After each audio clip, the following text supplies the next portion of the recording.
জানেন কি সোনামুখীর মাইতো কালীর ইতিহাস? আজ থেকে প্রায় 400 বছর আগের কথা। মারাঠা সেনাপতি ভাস্কর পণ্ডিত ও বর্গীদের একটি দল সহ বাঁকুড়া বিষ্ণুপুর থেকে সোনামুখী যায় লুটপাট করার জন্য, এবং তারা সারা রাস্তা বাদ্যযন্ত্র বাজাতে বাজাতে এবং উল্লাস করতে করতে তারা পৌঁছে যায় সোনামুখী। তখনকার সোনামুখী রানীর বাজার এলাকায় একটি মা কালীর মন্দির ছিল ঘন জঙ্গলের মাঝে। সেই মন্দিরের সামনে যখন বর্গী দল হানা দেয় মন্দির লুট করার জন্য, তখন সময়টা ছিল সন্ধ্যাবেলা। সেই সময় আর কারোর জানতে বাকি ছিল না যে মন্দিরে বর্গী আক্রমণ হয়েছে, কারণ বর্গী দলের উল্লাসের শব্দ ভেসে আসছিল দূর দূরান্ত পর্যন্ত মানুষজনের কানে। আর ঠিক তখনই একজন বৃদ্ধ ব্রাহ্মণ, যিনি ওই মন্দিরের পূজারী ছিলেন, তিনি সাহস করে এগিয়ে যান ওই মন্দিরের দিকে সন্ধ্যা দেওয়ার জন্য। সেই সময় বর্গী দলের সর্দার তাকে দেখতে পায় এবং ক্ষিপ্ত হয়ে সেই বৃদ্ধকে বলি দেওয়ার জন্য যখনই সে খাঁড়াটি ওপরে তোলে, তখনই বর্গী দলের সর্দার হয়ে যায় অন্ধ এবং হাতের খাঁড়াটিও ওপরেই আটকে যায়। তখন সেই বৃদ্ধ ব্রাহ্মণ মায়ের কাছে হাত জোর করে বলে, মা, ওকে দৃষ্টি ফিরিয়ে দে, ওকে সুবুদ্ধি দে। তখন সেখানে হাজির হন স্বয়ং মা কালী এবং বর্গী দলকে আদেশ দেন ফিরে যাওয়ার জন্য।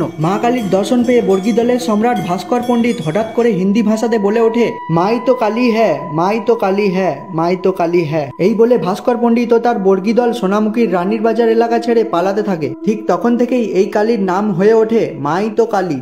এই রকমের আরো ভিডিও দেখতে হলে অবশ্যই আমাকে ফলো করতে ভুলো না। এরপর সোনামুখীর কোন কালীর ইতিহাসের ভিডিও তোমরা দেখতে চাও অবশ্যই কমেন্টে জানিও।